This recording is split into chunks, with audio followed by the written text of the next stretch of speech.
talked about this concept of to know and not to do is not yet to know. Watch yourself with that phrase, I know this, because what it will often do will cut off your opportunity to actually be aware. And it's funny because I use a little terminology here that many wise guys have said this, because whenever I go to China and I talk about to know and not to do is not yet to know, some people will give it to Lao Tzu, some people will give it to Confucius, some people will give it to other many wise guys. So I just put down, my quote is many wise guys.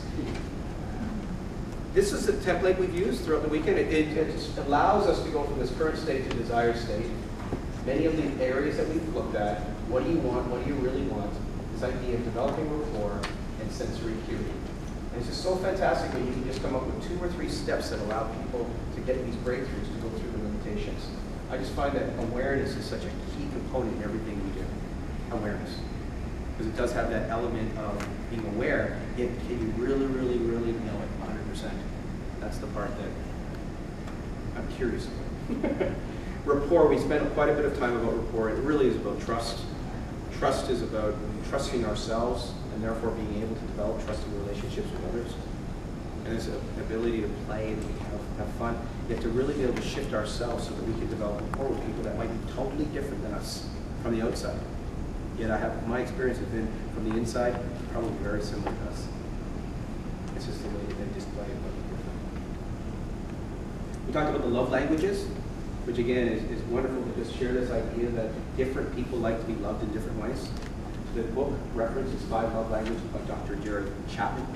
I encourage you to go and find out a little bit more about it, because it's just another way to express and to have an awareness, a curiosity about people. And the fact that people don't do things to us, they're actually just doing, often not even being. And that we can find out ways to allow them to feel more loved. It's pretty cool. And the types of depth of relationships we can get with people. So we talked about gifts, quality time, acts of service, physical touch, and words of appreciation. Talked about words.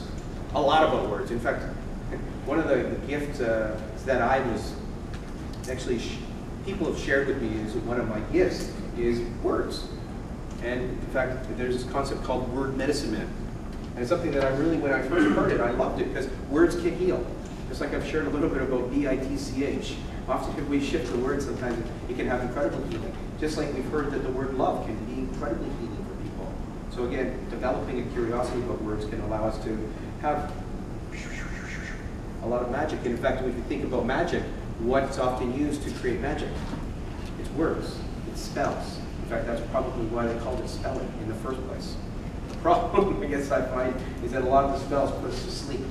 A lot of the spells put us into a state that we're not very creative or interested. They're actually putting us in a state that's not resourceful. So we want to watch our words and perhaps look at some of the spells that we put on ourselves about relationships, about people, about business. So there are these spells that go on. Transformational vocabulary. Some of you have actually done some research with Dr. Emoto. Dr. Emoto, I encourage you to go take a look at some of Dr. Emoto's work. And the fact that in water, we can put spells in water. We can energize, we can be healthy, water. And it can be loving, it can be nurturing for us. And again, if our bodies are that much water, should we not maybe take a little bit more interest in putting better spells into our water? And take good care of that. So again, finding out a little bit more about that may serve some people in this room this weekend. Talked about laughter yoga. Remember laughter yoga? Can we just, for 7 seconds, have a little laugh? 1, 2, 1, 2.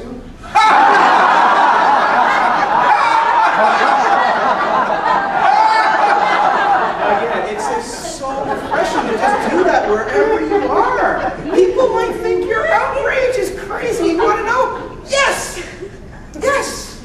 So that's one of the fun things just to maybe take away from this weekend. It's just, if it's really getting worked up and you're getting stressed out, go and have a good laugh.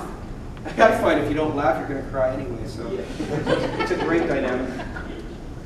This is the area that I talked a little bit. I'm going to ask you to everyone draw your hand for a second. Just draw your hand. Just take a moment. Just draw it on a piece of paper. Draw your hand. What a quick little 30-second exercise.